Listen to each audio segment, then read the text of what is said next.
বোতল কুড়িয়ে রাস্তার টোকাই তৈরি করেছেন নামাজের স্থান, বানিয়েছেন পাখিদের থাকার জন্য আবাসস্থল, করছেন ধান চাষ, লাগিয়েছেন ফল ফুলের গাছ।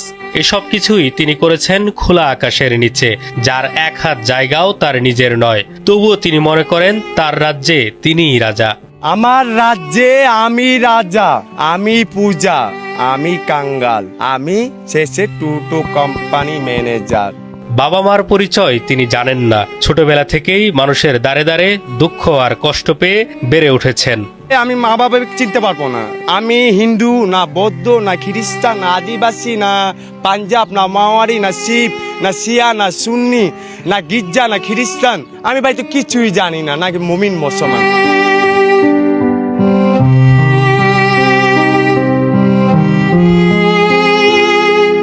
এই মুহূর্তে রয়েছি সোহরাওয়ার্দী উদ্যানে এবং এখানে একদম খোলা মাঠে একজনের বাড়িতে বেড়াতে এসেছি। তার বাড়িতে কি রয়েছে সেটি দেখবো। এই বাড়ির মালিকের নাম হচ্ছে রাজীব। রাজীব ভাইয়ের সাথে একটু কথা বলো, কেমন আছেন আপনি? আলহামদুলিল্লাহ ভালো আছে। এটা আমার বাড়ি গেট, আর বাড়ি গেটে ঢুকতে তেমনি আপনার এখানে পাঁচা করছে পতাকা, যে মামু বাড়ি দিল্লি গেছে হাসিনা। আর এটা আমার তারেক ভাই যখন বাংলাদেশে আসে, হ্যাঁ, এই পতাকা তার জীবনে ইতিহাস আছে। এই যে আমার বাঘের ভিতরে এই আমার বাড়ির নকশা, আর এই যে আমার গাছ, এই গাছে লাল পাতা হয়, শুধু লাল পাতা, ফল হয় না। এই গাছ, এই যে আমি এই বোতল খুঁড়ে বেচা কাপড়ে গাছ সংগ্রহ করি, পাখি খাবার সংগ্রহ করি, নিজে হাঁস সংগ্রহ করি। আবার কিছু বয়স লোক আছে, তাদের খেদমত করি। আমার মা নাই তো, বাপ নাই, আমার কে শাসন করাও লোক নাই, আমার ভালো বুঝাও কেউ নাই, ভালো মন্দ কেউ জ্ঞান দেওয়া লোক নাই। সেই আমার ভালো মন্দ জ্ঞান সবকিছু এই দেয়। আমি শরীর বললে আমি মা বাবাকে চিনতে পারবো না।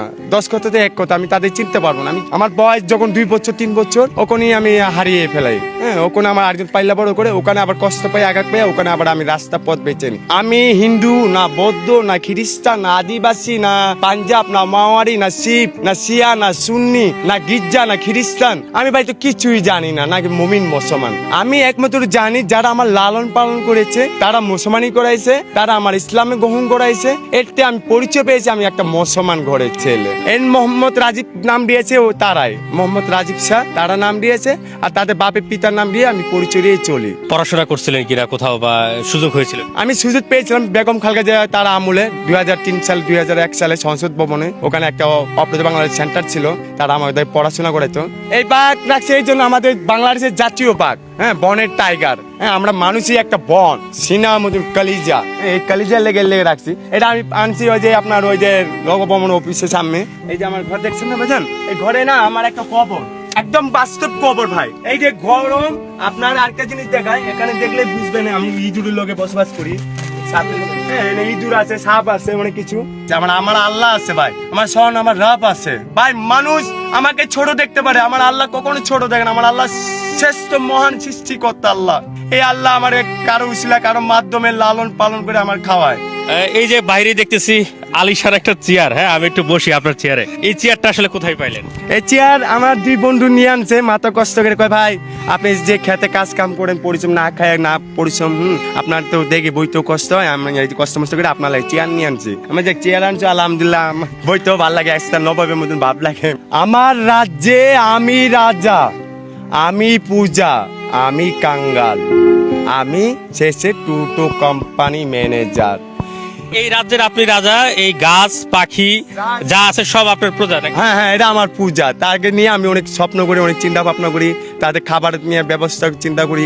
ঠিক আছে, কালকেও খাবার নিয়ে আনছি, খাবার শেষ। হ্যাঁ, আজকেও আনতে হবে, 2 বোতল আছে, বেচতে হবে। আরেকটা প্রশ্ন, যেটা অনেকেই আপনার এর আগে যে ভিডিওগুলো আছে সেখানে কমেন্টও করছে যে এইগুলার আড়ালে আপনি অন্য কিছু করেন কিনা। অনেকেই বলতেছে মাদকের ব্যবসা করে বা অন্য কোনো কিছু করতেছে, যেগুলোকে ঢাকার জন্য আসলে এরকম একটা ছদ্মবেশ ধারণ করেছেন। পরশুদিন আমার মিডিয়ার ভাই আসছিল, আমি মিডিয়ার কাজ করেছি, শাহবাগ থানা গেছিলাম। শাহবাগ থানা আমার বলছে এই জায়গা কি তোর বাপ দাদা? হ্যাঁ, এটা কিসিমিসি করতেছস, এক কাম করে এই জায়গা ছেড়ে জায়গা, হ্যাঁ, না হলে আমরা জানি তুই মাদক মতো বিক্রি করস, আমার কাছে ভিডিও আছে। শাহবাগ থানা এভাবেই বলছে আমাকে। আমি বলছি ভিডিও জুড়ে থাকে, আপনি আমাকে সামনে স্টিং প্রমাণ দেখান, আমি এত হাইট দিয়ে আপনার থানা এসেছি। পরে ভিডিও না রেখে যাবে না, পরে আমার ধার ধাক্কা দিয়ে বের করছে শাহবাগ থানাতে। এখানে কিছু মাদক খোর আছে, ব্যবসা করে, তারা ভালো জিনিস বুঝে না, তা ভালো মন্দ বুঝে না। আমরা দেখবো, পুরো বাড়িটা ঘুরে দেখবো আর কি কি আছে আপনার বাড়িতে। এই বলছিলেন পাখির আসলে বাসা কোথায়, পাখির বাসা তৈরি করছেন? হ্যাঁ, এই আমার পাখি ঘর, একটা না, এটার উপরে 40টা পাখি ঘর। পাখি আসে এগুলো? হ্যাঁ হ্যাঁ, 40টা পাখি ঘর আছে। আয় আল্লাহ, এই ওই যে ঘর, ওই ঘর, ওই ঘর, ওই ঘর, ওই ঘর, প্রত্যেকটা ঘরে ঘরে আমার পাখি। এটা বাঘশালী, টিয়াশালী, ময়নাশালী আর টুনটুনি পাখি। এটা আপনার আপেল বড়ই। আচ্ছা, এই গাছ কই পেলেন? এটা তো নিশ্চয়ই কিনা লাগছে নাকি? হ্যাঁ আলহামদুলিল্লাহ, ভাই এইভাবে আছে না, টাকা দিয়ে কিনা মাল ভাই। এটা আমার গাছ, এটা আমি লাগাইছি, নিজে লাগাইছি। হ্যাঁ, এই কাঠফুলে আপনার লাল, লালের উপরে হলুদ দিব, ভিতরে সাদা দিব। এটা শুধু সাদা, এর নাই কোনো কাদা, এর শুধু সাদাই দিব। এটা আম। হ্যাঁ, এই আম, এটা নিয়ে আনছি এত ছোট, এই যে এত ছোট। হ্যাঁ, এই যে এই ফুল গাছ একটা। এই গাছে আমি নাম জানি না, আমার একজন বলছো কি রোগে কাজ করে ভুলে গেছি। এখানে আমার পেঁপে গাছ আছে, এই যে ছোট ছোট পেঁপে গাছ চারা লাগানো আছে। আপনার এই যে বট গাছ, ভালো জাতের বট গাছ। হ্যাঁ, এটা আমার পেঁপে গাছ, এই ইনশাল্লাহ ফুল হচ্ছে। ফুল হইলে আপনার ইনশাল্লাহ খেতে পারবেন। ব্রাজিলের পতাকা, আপনি কি ব্রাজিল সাপোর্ট করেন নাকি? হ্যাঁ, অনেক পছন্দ করি। এইটা আপনার ধান ক্ষেত, কি ধান লাগাইছেন? এটা পোলা চাল। ঢাকা শরতের রেসকোর্স ময়দানে ইতিহাস করে দিলাম আমি আবার।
সরদি পার্কে একটা মসজিদ নির্মাণ করে